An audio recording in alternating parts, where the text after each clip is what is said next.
Doamnelor și domnilor, bine v-am găsit la o ediție specială. Astăzi avem și un invitat special venit foarte de departe, tocmai din India. Este vorba despre excelența sa, dr. Manoj Kumar Mohapatra, ambasador agreat al Indiei la Chișinău. Your Excellency, thank you very much for your accepting our invitation and welcome to TVR Moldova. Thank you very much. It is always my pleasure and honor to have come here and to talk about the India and Moldova relationship. I'm looking forward. Yes, Your Excellency, you were recently appointed as ambassador in Chișinău. You sent the accreditation letter in August. Tell us, please, if you have already discovered our country. Thank you very much for asking for this question. I would be saying today is basically my second visit to Moldova.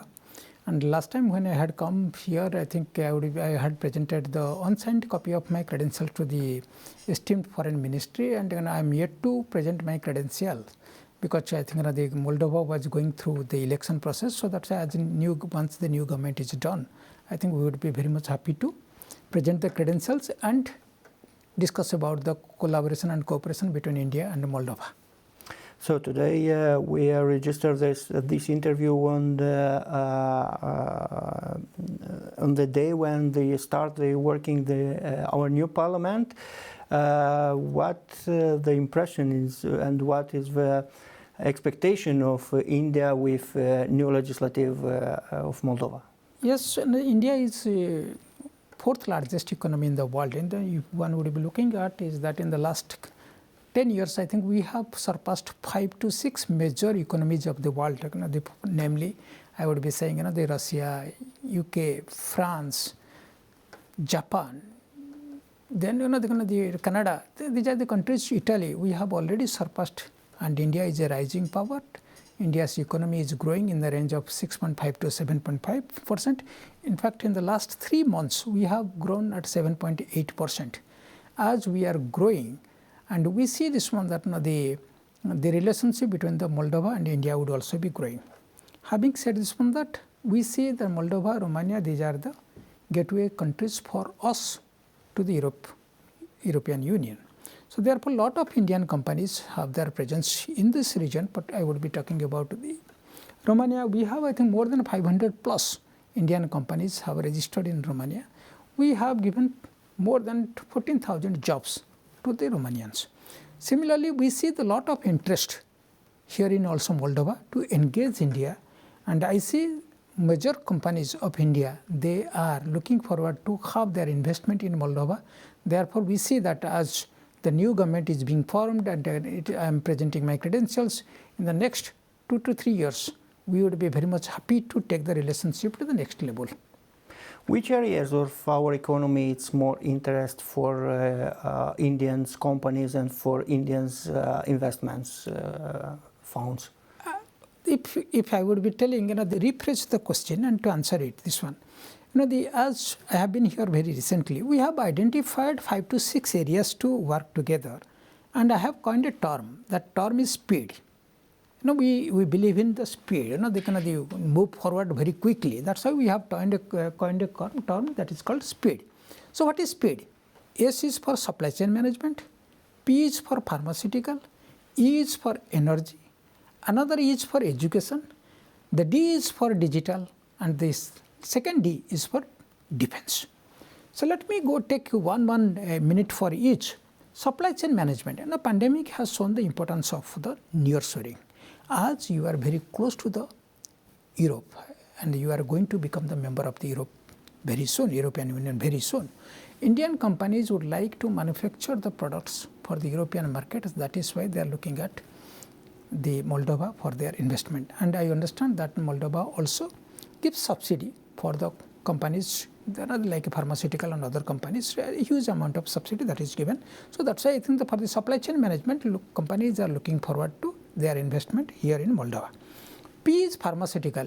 When the pandemic happened, I think most of the countries, they shut their door. They didn't allow the things to move across the border. But India is one country where they supplied more than 90 countries the essential vaccines, the COVID-19 vaccines, and more than 150 countries the essential medicines. So that's why pharmaceutical is another area we have strength, and we have been called as pharmacy of the world. So then, we produce, I think, the 97% of the WHO vaccine DPT. So as we have strength, we would be very much happy to work with Moldova in the pharmaceutical. Now it takes into the next is energy. If you look at this one, that the Chisinau to the Ukrainian border, that the Romanian-Ukrainian border, the high transmission line that is connected by an Indian company.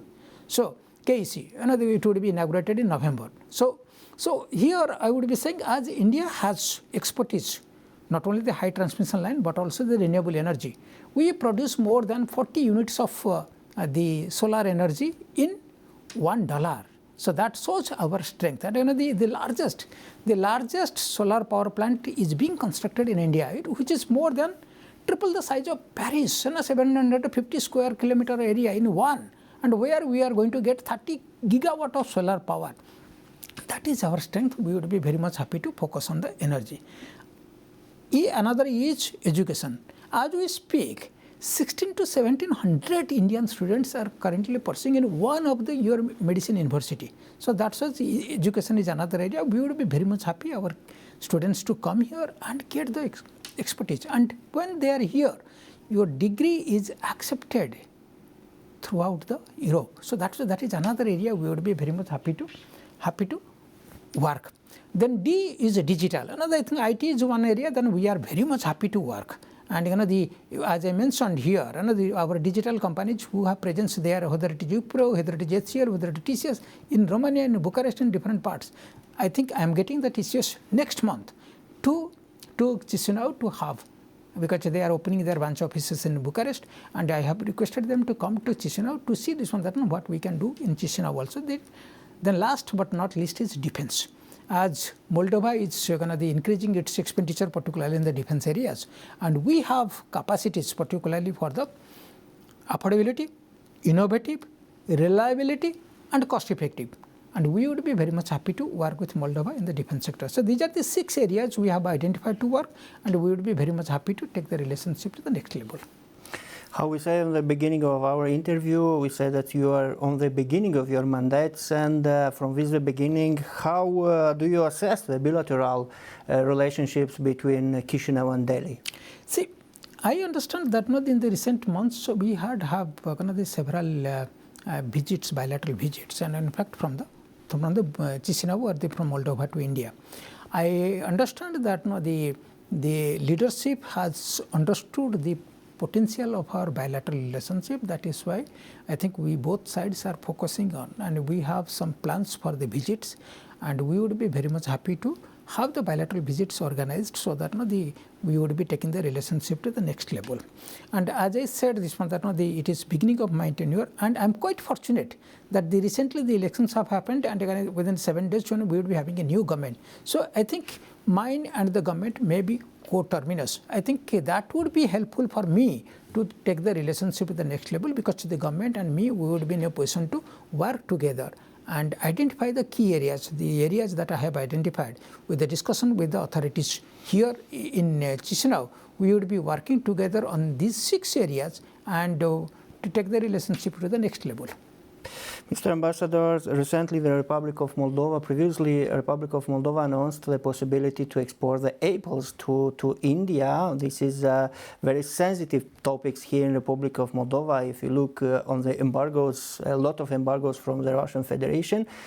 If you know in which etap is now this issue of exporting of the apples from Moldova to India? This is a key area that we are working together. In fact, I have requested a meeting with the Ministry of Agriculture here in Chisinau, and I understand that as the new government is going to take the charge in the next 7 days, and next time when I would be coming to meet with the Honorable Agriculture Minister and discuss this one and take the relationship, because we are looking for her to have apples from Chisinau, apples from the Moldova to be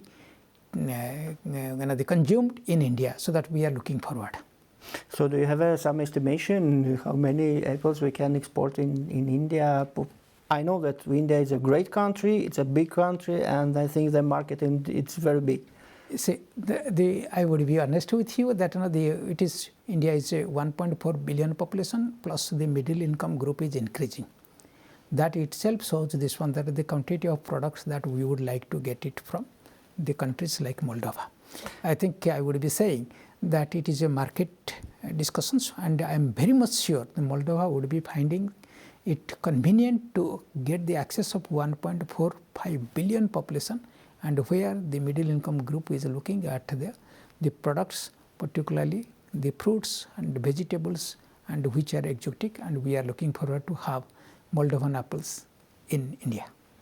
Mr. Ambassador, India is one of the greatest country in Asia and of course in the world, and we know that the Republic of Moldova have very big problem to ensure the security in this area. How we can collaborate to have a big collaboration and to ensure the security of Republic of Moldova? I have already answered your question. We have already talked about the 6 areas that we have identified to work. Defense is one area where we are very much happy to collaborate and cooperate with Moldova.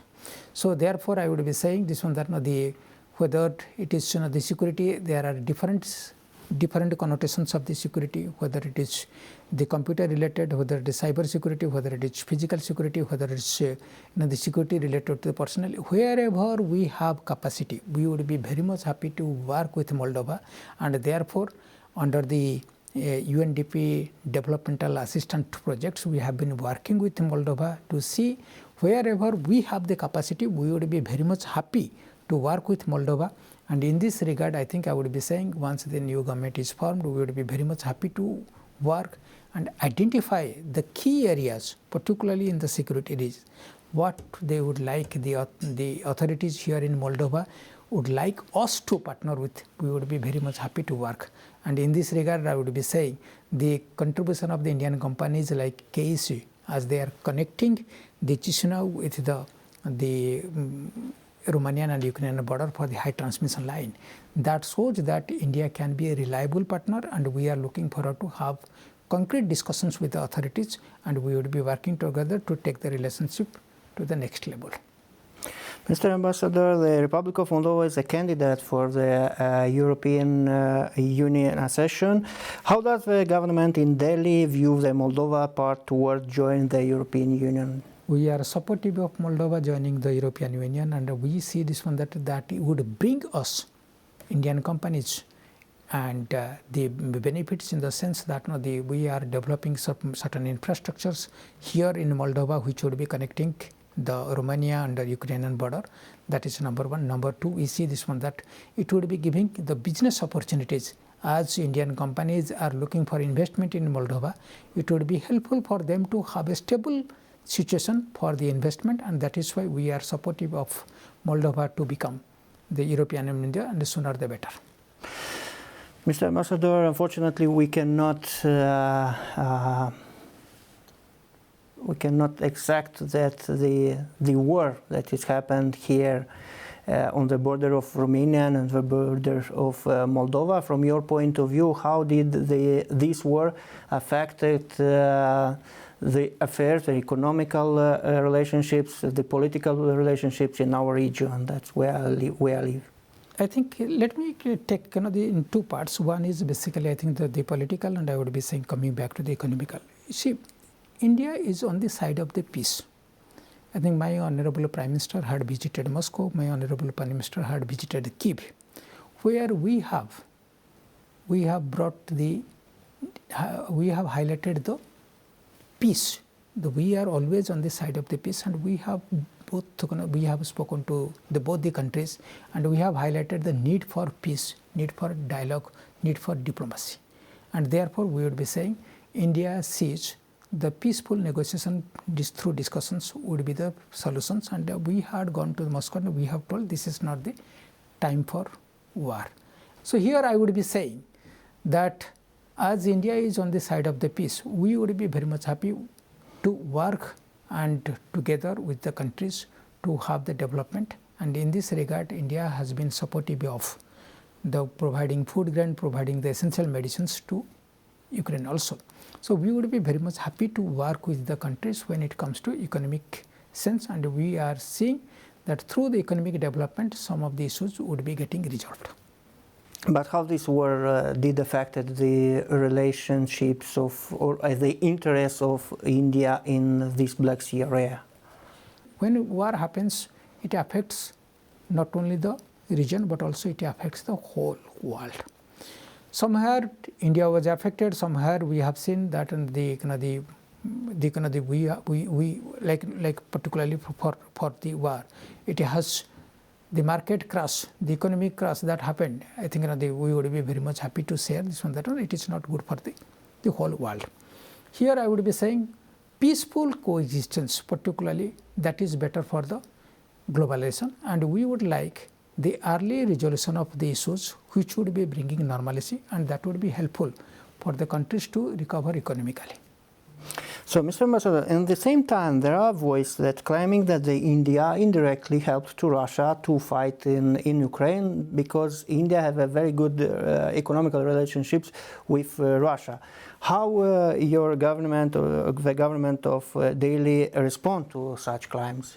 See, there are two things. Here I would be saying this one, that number one is that, as I mentioned earlier, that we are on the side of the peace. We had gone to the Moscow and we have discussed about the importance of peace, and we have conveyed to the Honorable President by my Honorable Prime Minister that it is not the time for war. That is number one.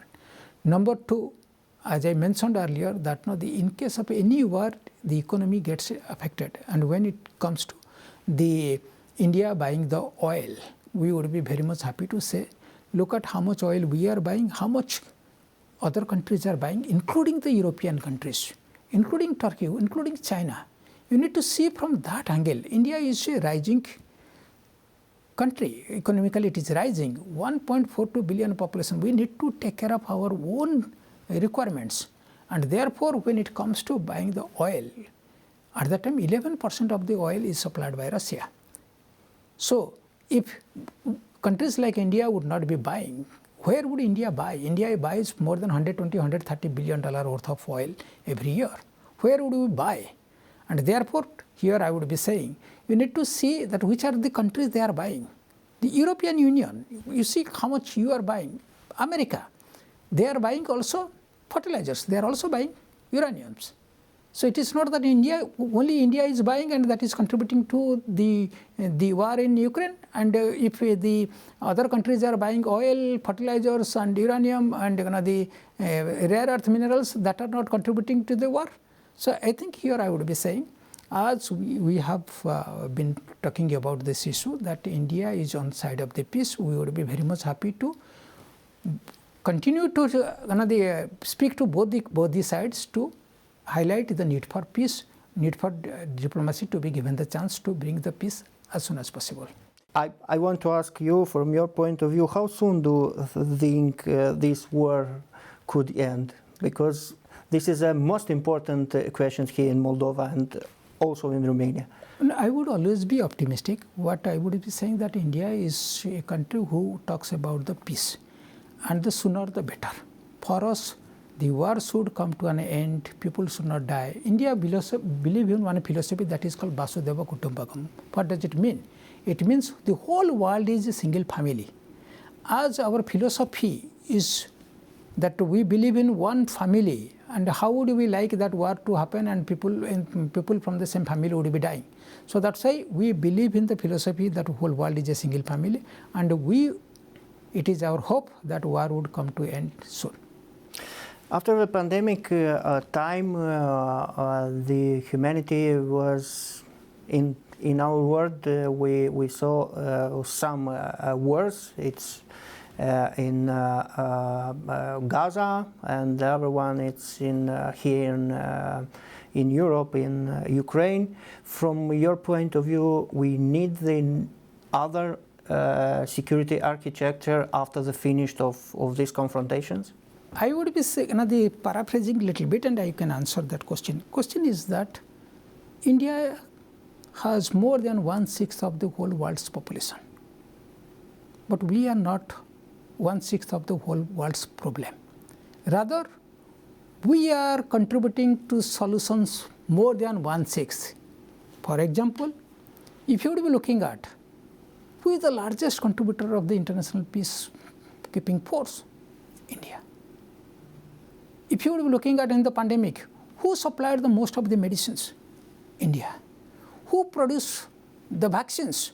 It is India. Who supplied the medicines at a cheaper price to control the AIDS in Afghanistan, Africa? India. Who supplied the medicines or vaccines to the Latin American countries during the pandemic? India. So if you would be looking at, I would be saying that the answer lies there. We are not the 1/6 of the problem. As we speak, there are hundreds of conflicts happening in different parts of the world. You would be looking at that even though we are 1/6 of the population, are we contributing to 1/6 of the problem? No. Are you giving the solutions to more than 1/6 of the problem? I think I would be saying yes. So in this regard, I would be saying yes. In the history of India's civilization, in the last 5,000 years, India has never fought a war where we went to grab the land from other countries. So our civilization is that we believe, as I mentioned earlier, the whole world is a single family. Our ideas are like International Solar Alliance. India has committed $1 trillion. We are a growing country, developing country. Still, we committed $1 trillion for what? We believe that through the solar power, the climate change can be delayed. Look at any startup we would be talking about. We have 140,000 plus startups in India. And what we are doing, the technology that we develop, we would like to share with the like-minded countries. And hence, we would be saying that I think we are the part of the solutions rather than the part of the problem, and we would be very much happy. But we know that our time would be coming when it comes to the United Nations, if you are referring to, we would be very much happy to take our position, take our role, and we would be waiting for the United Nations to talk about this. Mr. Ambassador, I want to finish our discussion because, how I said in the beginning of our interview, you are also ambassador in the Bucharest. What are the priority of your mandates during the relationship between Bucharest and Delhi? As I mentioned earlier, that the 6 areas that we have identified, I think I would be saying the same six areas are also applicable for Bucharest, because Bucharest and Chisinau, these are very close. For example, when we are talking about infrastructure development, we are also looking at the same infrastructure company can come to Moldova. Like the defense cooperation, the defense company who had come to visit Bucharest, we are also speaking them to come to Moldova. So any visit that is going to happen soon to the Bucharest, we would like also the same visit to happen Moldova, because we see that the closeness that Bucharest and the Chisinau has, and we can become a triangle, Chisinau, Bucharest and India, and therefore I would be saying with Bucharest along with the 6, we are also talking about some infrastructure development like port, that also we are discussing, some other infrastructure development like in the energy, there also we are discussing, and we would be real estate is another area we would be very much happy to discuss. While we are not, in a nutshell, I would be saying, while we are not politically active, we are very much active in the economic and commercial sense. And as I mentioned earlier that we have 500 plus Indian companies, and through other European subsidiaries we would be having another few hundreds. Just imagine that if they from India we have thousands of companies based here in Romania or the Moldova, that itself would be helping us to take the relationship to the next level. Your Excellency, thank you very much for this interview, and be welcome to TVR Moldova always. Thank you very much. No, thank you very much. Once again, I would like to convey my sincere gratitude to you, to all the viewers of TVR Moldova, and also the Romania, that India is a partner who can be relied, because India, in that history of their civilization, has always been focusing only one philosophy, that is called Vasudhaiva Kutumbakam, which means whole world is a single family. We see that we are from the same family, and we would be working together to bring our people to a respectable level, to a dignity. Thank you very much. Mulțumesc. Thank you very much. Doamnelor și domnilor, vă mulțumim că ați fost alături de noi. Astăzi am avut o ediție specială cu excelența sa, dr. Manoj Kumar Mohapatra, ambasador al Indiei la București și prin cumul la Chișinău. Eu vă doresc numai bine, la revedere!